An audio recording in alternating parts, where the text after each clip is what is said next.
मित्रों नमस्कार, मैं प्रकाश पोहरे, संपादक दैनिक देशोन्नति तथा राष्ट्रीय अध्यक्ष किसान ब्रिगेड। एक उद्योजक हूँ और करीब करीब 25-30 बुक्स मेरे पब्लिश हुए हैं। कई वीडियोस इसके कोरोना के बारे में मैंने अभी तक रिलीज़ किए हैं। वो उसमें से कई आपके पास में पहुँचोगे, नहीं तो आप यूट्यूब पर जाकर या फेसबुक पर जाकर वो सारे देख सकते हो। आज मैं आपके सामने आया हूँ। आपने देखा ही है किस तरीके से अभी तक के लॉकडाउन चला और क्या क्या इसके अंदर इन्होंने सारी नौटंकियाँ की है। तो अभी वापिस से जो ये थर्ड वेरिएंट डेल्टा प्लस ये तरीके से जो चालू है, देखिए ऐसा है कि अभी सीज़न चेंज हो गया है। देखिए पिछले साल मार्च में लगाया, उस समय पे सीज़न चेंज होता है। अभी भी बराबर देखिए पानी चालू हो गया, सीज़न चेंज हो गया है। तो ये हल्का सर्दी जुकाम होना ये आम बात है, लेकिन सर्दी जुकाम हुआ कि इनके लिए दुकानदारी खड़ी हो जाती है। देखिए सर्दी जुकाम होना ये कोई आदमी की बीमारी का लक्षण नहीं है। तो जो आदमी स्वस्थ है उसी को सर्दी यानी छींक आती है, यानी कहने का मतलब उसके बॉडी की सारी सिस्टम्स काम कर रही है। महामारी किसको कहती है? जिसके अंदर करोड़ों लोग मरते हैं। और इनमें कितने लोग मरे आपने देखा, अभी तक के 15 महीने के अंदर 3 लाख लोग कोरोना के नाम से ये बता रहे हैं। लेकिन अभी उन्होंने कोई आरटीआई के इसके अंदर खुलासा कर दिया है कि एक्चुअली 17,000 लोग ही जो थे वो कोरोना के कारण मरे हैं, 17,000 सिर्फ। और उसके बाद में बाकी के जो लोग हैं उनके जो रीजंस ऑफ डेथ है वो अलग अलग टाइप के है। वो उन्होंने अभी सारा एक आरटीआई के अंदर क्लियर किया है। उसके बारे में चाहिए तो डॉक्यूमेंट्स उपलब्ध है, मैं आपको भेज सकता हूँ। देखिए हमारे देश के अंदर 1965 के अंदर 1965 के अंदर रेशनिंग व्यवस्था लगी थी। रेशनिंग क्यों आया था? क्योंकि अनाज की किल्लत थी, तो इसीलिए उसके ऊपर ओवरकम करने के लिए रेशनिंग आ गया। लेकिन बाद में हमारे यहाँ हरित क्रांति हुई, उसके बाद में देश के तो अनाज के गोडाउन भर गए और इतना अनाज है कि हमारे पास में रखने को जगह नहीं है। हमारे देश के अंदर अगर अनाज का दाना भी नहीं होगा तो 6 साल सफिशिएंट होगा, इतना गेहूँ पड़ा है, 8 साल पूरेगा इतना चावल पड़ा है हमारे देश में। तो इतना होने के बावजूद भी रेशनिंग तो चल ही रही है। तो ये क्यों चल रही है? क्योंकि जब रेशनिंग लगी तो उसके बाद में रेशनिंग का एक माफिया तैयार हो गया, एक सिस्टम तैयार हो गई। उसी तरीके से अब ये कोविड का माफिया एक तैयार हो गया है। और ये कोविड के माफिया में कौन कौन शामिल है आपको मालूम है? इसके अंदर पहले तो कौन शामिल है? देखिए ये अभी स्कूल बंद है, कॉलेज बंद है, कोर्ट बंद है, तो लेकिन इनके तो पगार चालू है ना सबके। तो उसके बाद में इनकी तो इच्छा रहेंगी कि ये तो लॉकडाउन बहुत अच्छी बात है, बढ़िया पगार चालू है, फुल पगार चालू है, ऊपर से भत्ते चालू है, ऊपर से अगर छुट्टी भी लेनी है तो बोलते कोरोना पॉजिटिव है अगर, तो वो और भी पैसा भी मिलता है, हॉस्पिटल का पैसा मिलता है, सारा का सारा दोनों हाथों से बटेरना चालू है और एकदम चालू है। तो ये सारे लोगों की जो बातें हैं, इनको तो लगता है कि कोरोना रहना चाहिए। दूसरे कौन है? पुलिस विभाग। अरे उनको तो ऐसा हो गया कि वो तो बोलते कि हम कितने पावरफुल आदमी हो गए, किसको भी ले डंडे मारो, किसको भी बोलो ये करो, किसका भी दुकान बंद करो। महसूल विभाग, प्रशासन विभाग, ये भी इनका ही ऐसा है।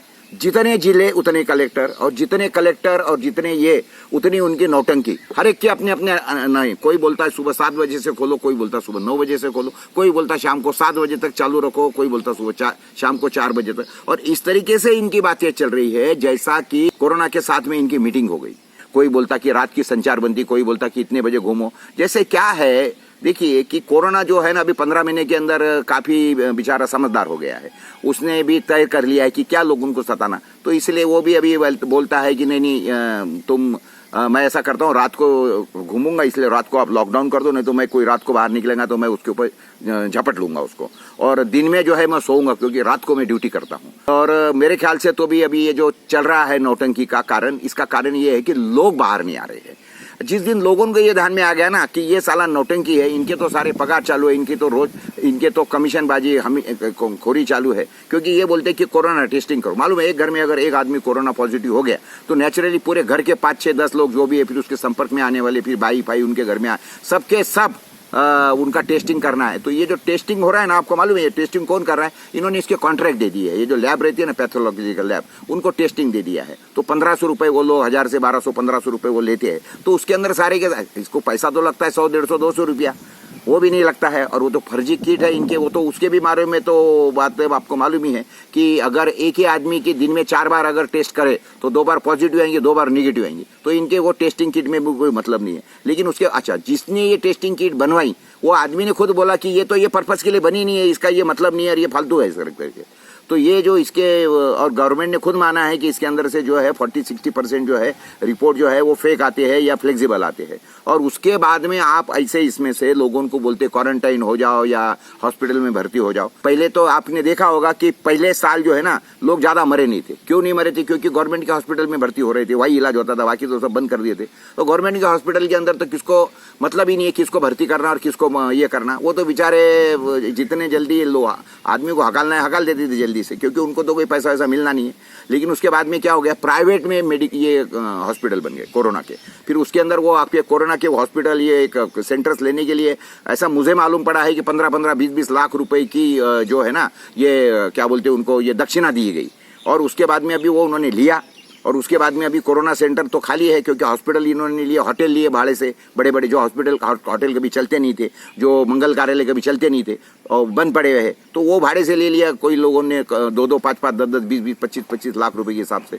तो फिर उसके अंदर लोगों को वो रूम देना चालू है, रूम के अंदर सारी सर्विसेज देना चालू है, और सारा एक नया टाइप का व्यापार चालू हो गया। फिर ऐसे इसके अंदर ये जितने मैंने आपको लोग बोला ना कि पुलिस हो गया, प्रशासन हो गई, ये सरकारी कर्मचारी, शिक्षक, ये सारे के सारे जिनका यानी इसके कारण एक सिस्टम लग गई है, वो बोलते कि यह तो अच्छा ही है, चलने दो और भी लंबा चौड़ा। तो ये लोग क्या करते हैं, ये मुख्यमंत्री को गलत रिपोर्टिंग करते, साहब ऐसा हो रहा है, साहब वैसा हो रहा है। और मुख्यमंत्री साहब तो बाहर निकलते नहीं है, वो तो अंदर बैठे रहते हैं, कांच का शीशा लगा रहता है, वो भी मास्क लगे हुए रहता है, उनको भी डर है अपनी जिंदगी का। कोई मुख्यमंत्री है जो बाहर निकलते हैं, इनको समझता है क्या है। लेकिन उसके बावजूद भी एक ही बात ध्यान में रखो, मैंने एक देखा है कि पॉलिटिकल पार्टियां बोले ना तो कांग्रेस बोलेंगी सूरज इधर से निकला है, तो भाजपा बोलती नहीं वो तो इधर से निकला है।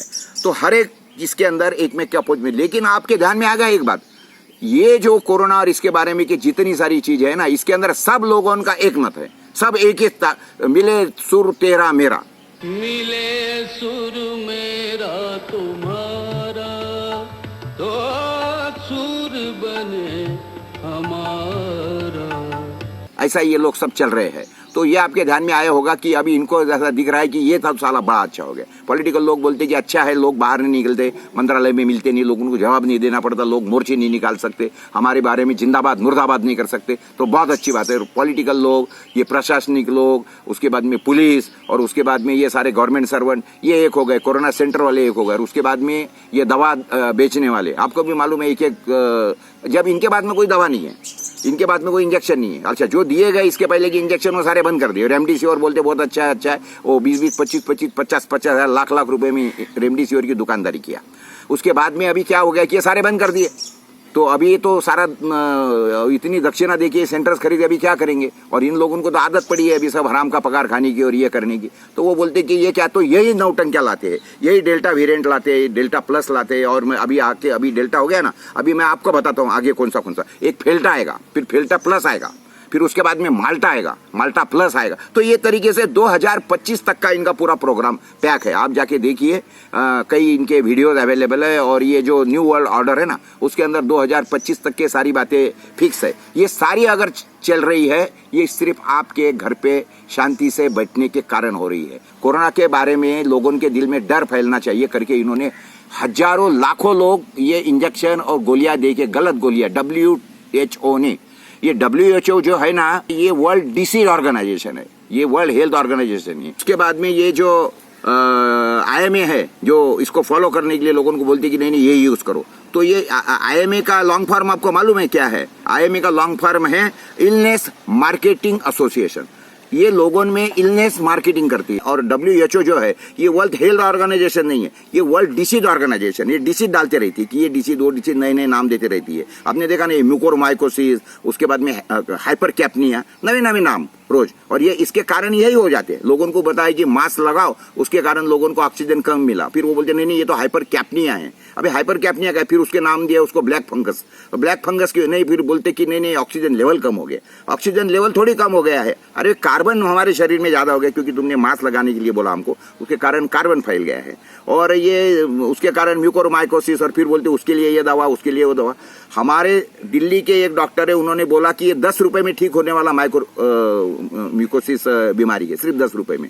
फिटकरी की भस्म 5 ग्राम, हल्दी 10 ग्राम और सेंधा नमक 20 ग्राम, और इन तीनों को मिला दीजिए, तैयार हो गया एंटी फंगल। एंटी फंगल कौन सा? ब्लैक फंगस नाशक मंजन, इसको पानी में, और अगर हो सके तो 2 बूंद सरसों का तेल मिलाकर के पेस्ट बनाएं, अपने मसूड़ों पे लगा लें और 2 मिनट बाद गर्म पानी से कुल्ला कर दें। आप दिन में एक बार ऐसा कर लीजिए। अगर मुंह में ये फंगस आ जाए तो आप बताइएगा। नाक का बचाव कैसे करें? नाक का बचाव करने के लिए आपने स्टीम लेनी है। स्टीम, प्लेन वाटर, गर्म पानी की स्टीम लेनी है और स्टीम लेकर के आप 2 बूंद सरसों का तेल सुबह और 2 बूंद सरसों का तेल शाम को नाक में डाल दीजिए। हमने मुंह की बात की, हमने नाक की बात की, आंख की बात करते हैं। घी को आंख में ड्रॉपर की मदद से डाल लीजिए 1-1 बूंद, और देखिए घी डालने से आंख में फफूंद घुस के दिखाए, तेल नाक में डाला तो वहां घुस के दिखाए, और मुंह में जिसमें इस मतलब फिटकरी, हल्दी और नमक का मंजन हुआ है वहां घुस के दिखाए फंगस। तो ये बातें क्या है दोस्तों कि आपके डर का ये मार्केटिंग कर रहे हैं, डर का फायदा उठा रहे हैं और आपको अलग अलग हिसाब से फंसा रहे हैं। तो ये अगर आपको इनकी नौटंकी चलने नहीं देना है, हमारे देश को वापस से पांव पर खड़ा करना है और आपको भी अपने काम धंधा ठीक करके अपने कुटुंब को पालना है, अपने फैमिली को पालना है, अपना धंधा वापस से चालू करना है, तो इनके नौटंकी में मत पड़ो। दुकान खोलो, पूरे के पूरे प्रतिष्ठान जितने भी है वो सारे खोलो, किसानों ने पूरा का पूरा माल बेचो, क्योंकि जो है ना इनका तो कोई नुकसान नहीं है, लेकिन हमारा जो है ना किसान सत्यानाश हो गया, व्यापार सत्यानाश हो गया, हमारे ब्याज चालू है, दुकान के भाड़े चालू है, नौकरों के पगार देना चालू है, और हम तो 10-15 महीने के अंदर सारे के सारे लोग मर गए हैं। इनको बहुत ही शौक है ना, इनको बोलो तुमको बहुत शौक है ना ये सारा लॉकडाउन वगैरह पालने का, तो एक ही काम करो, हमारा जितना अभी तक के नुकसान हो गया है ना वो भर के देना, और कायदे से भी भर के देना है। आपको मैं बताता हूँ, क्लेम दाखिल करो। एक बात समझ लो, अगर पुलिस आपके घर में चोरी हो गई तो पुलिस आप थोड़ी आएगी, जब तक कि आप FIR दाखिल नहीं करवाएंगे तब तक के थोड़ी पुलिस आएंगी घर को। उसी तरीके से आपको नुकसान भरपाई कब मिलेंगी? अगर आप क्लेम दाखिल करेंगे तो जाइए कलेक्टर के पास में, इनको नानी याद आ जाएंगे, जाके देखिए, बताइए इनको कि 2019 में मेरी इतनी आमदनी थी, 2020 में मेरी इतनी आमदनी हुई, CA से सर्टिफिकेट ले लीजिए और उसके बाद में दाखिल कर दीजिए कि भाई इतना मेरा नुकसान होगा, इतना कृपा भर के दे दो, और उसके बाद में ये पुराना नुकसान भर के देते होंगे तो आगे जाके हम लॉकडाउन पालेंगे और आगे का भी नुकसान भर के देना पड़ेगा आपको। इस तरीके से अगर क्लेम डाले तो ये लॉकडाउन हटने वाला है, और आपने जाके दुकान ताकत से खोले। एक दुकान खोलने से कुछ नहीं होगा, ये पुलिस वाले आके आपको दंडो लगाएंगे और आपको भागा के लेंगे, लेकिन समझ लो हजारों दुकान खोल दी। हमारे अकोला के अंदर मैंने कई लोगों की दुकानें खोल दी, हिंदू एरिया की भी खोली, मुस्लिम एरिया की भी खोली। मुस्लिम एरिया में तो उन लोगों का मैं दाद देता हूँ कि उनकी दुकानें मैंने खोल दी तो उनकी दुकानें डे नाइट चालू है और जबरदस्त से चालू है, क्योंकि उनमें एक ही बात है, उनमें हिम्मत है और एक ही है। मैं आपको ये बोलता हूँ कि हिंदू और मुस्लिम के इसके अंदर इसको मत डालिए मेहरबानी करके। ये हिंदू और मुस्लिम का झगड़ा नहीं है, ये बात क्या है, हमारी फुटीरता है, हमारे में एकता नहीं है और हमारे में हिम्मत नहीं है। मुस्लिम लोगों में एकता है और उनमें हिम्मत है करके उनकी दुकानें चालू है, और वो ना मास्क लगाते ना कुछ करते। इसलिए तो मैंने मुस्लिम भाइयों का तो मैंने अभिनंदन किया था इसके बारे में।